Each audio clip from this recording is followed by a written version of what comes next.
It's been 9 months since the release of the iPhone 17 Pro Max, and after using it as a daily, taking thousands of photos, a million swipes, and for the first time changing to the iOS system, here are my thoughts.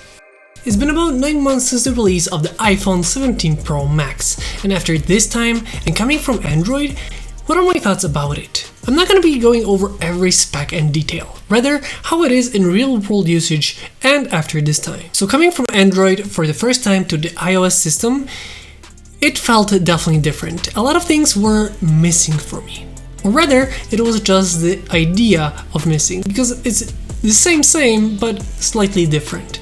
Essentially, you have to get used to the different interface. For example, one thing that I was really missing at the very beginning was the 3 buttons at the bottom, like the back, home, and other apps button. But here is more about the gestures. With time, you get used to it, and now it's second nature. So a lot of things that I was initially not happy about with the iPhone 17 Pro Max actually turned out to be just me not being used to it. And with time, it becomes like 2 different languages that you can just seamlessly switch between the 2. To this phone, I was coming from Xiaomi 14 Ultra, but that phone was definitely different than this one. And essentially I got this one just for the testing and make videos about, but it turned out to be my daily driver ever since the release of it, and it's still the one I use on a daily basis. Now while there are differences, like for example the payments that I usually do with the phone, like the wireless payments, here are super simple. Just double tapping the power button gives you the payments, super quick and easy. Once again, just going into that usability that you kind of have to get used to the phone to really get its full potential, and not just trying it out for a day or two. There's a lot of neat features on the iPhone that are not on the Android, and there are also things that I kind of still see that are not here, but in my opinion it's just how many of those things you actually use, and if those things are here, then it's good enough. Also, usually the apps are specifically made for the iOS or specifically for that phone, so they tend to run really nicely and everything seems to be super smooth. It's more like a dedicated experience, which is pretty nice. Another thing is the camera button on the side. At first, I was super unhappy with it for many iterations before when testing out the iPhones. It just doesn't seem to be in the right spot on the side. But actually, it is amazing when you use it on a daily basis and you see something you would like to take a photo of, you can just take it out of your pocket and your finger is usually on that spot. So normally, I can just double press it while taking it out of my pocket, and by the time I have it in front of me to take the photos, it's already in the camera app, which is a super handy feature, especially for someone like me that takes a lot of photos and videos. Another cool thing coming into the iOS system and the iPhone 17 Pro Max is the amount of different companies that make different accessories for it.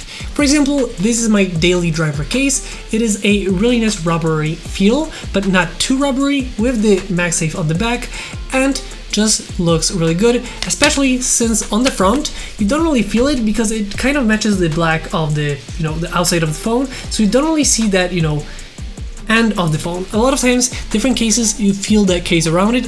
On this one, it kind of makes it, blend with the sides, so it seems natural. And this is my daily driver ever since the release of the iPhone, and this case is from Banks. But also there's so many different other accessories. For example, from Telesin, you can even get something like this master grip.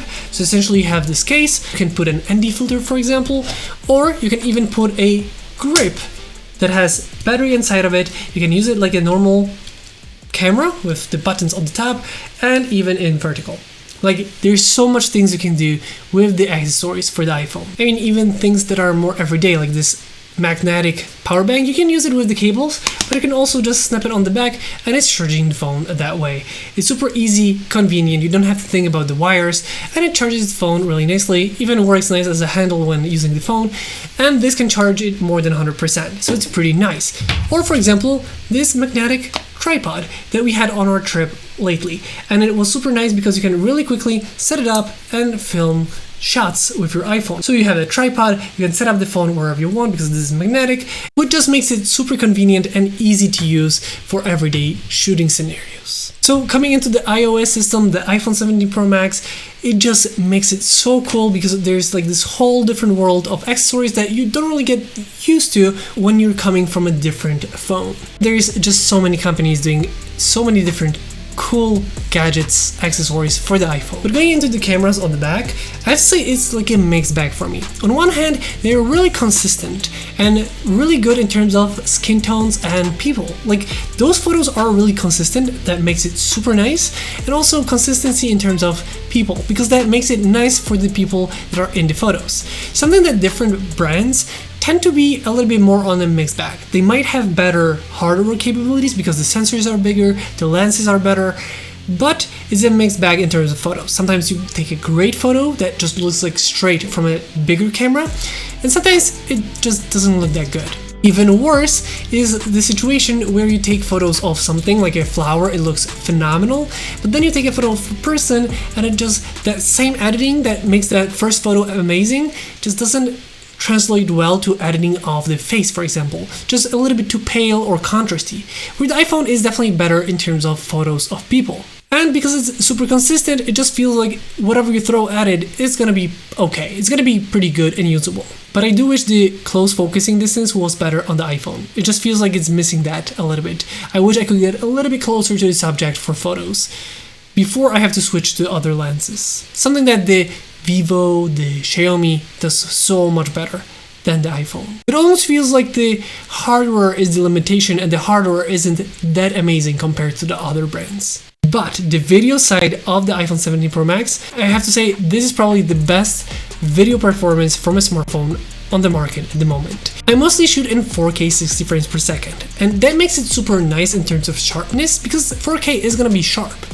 But it isn't that smartphone artificial sharpness. It feels a little bit more like a real professional camera with a proper lens would look. A little bit softer, but that nice kind of softness. So it's nice sharp footage, but it has that nice softness to it, like a camera would. Not like a lot of phones that have that over sharpened feel to them, making them straight away just yell, this is a smartphone. Where this is much more like a real camera would look, and I really love the way this records, even straight from the camera app in 4K 60 frames per second, it looks phenomenal. And yes, you can push even farther with the Blackmagic Design app and shoot an Apple log too. You can actually find free and paid LUTs for the log format from the iPhone 17 Pro Max in the description below. But even just using it straight from the normal camera app, the footage looks incredible. In my opinion, definitely one of the best, if not the best, cameras in terms of video on a smartphone. And last but not least, I want to talk about the battery and the charging of the iPhone 17 Pro Max. The iPhone 17 Pro Max is the first phone I don't actively think about charging it. You see, the battery lasts so long that plenty of times I just charge it when I finally see it go down to 20%. Holds long enough that sometimes it's not even every day, it's like every other day, even though I'm pretty heavy on the usage of it. I have to say it's super nice in terms of battery, especially compared to other smartphones or older iPhones. For example, on the Xiaomi 14 Ultra, I would charge it every day, sometimes even twice a day if needed. On the other hand, charging has been much faster. It is not 100 watts, 120 watts like you see on other phones, but the charging has been significantly improved and it's super nice. It's much faster than I was used to seeing from the iPhones, but now I just plug it in, play one match of Battlefield on PS5 or do something on my computer, and then I look back and it's already charged. It's pretty nice for an iPhone, and with that nice lasting battery, it just makes it a great lasting phone. But I'm curious, what do you guys think about the iPhone 17 Pro Max after about 9 months since the release of it? Let me know in the comment section down below. With that being said, I hope you guys enjoyed this video. If you did, don't forget to like, comment, and subscribe. I hope you guys enjoyed this video once again, and I'll see you next time.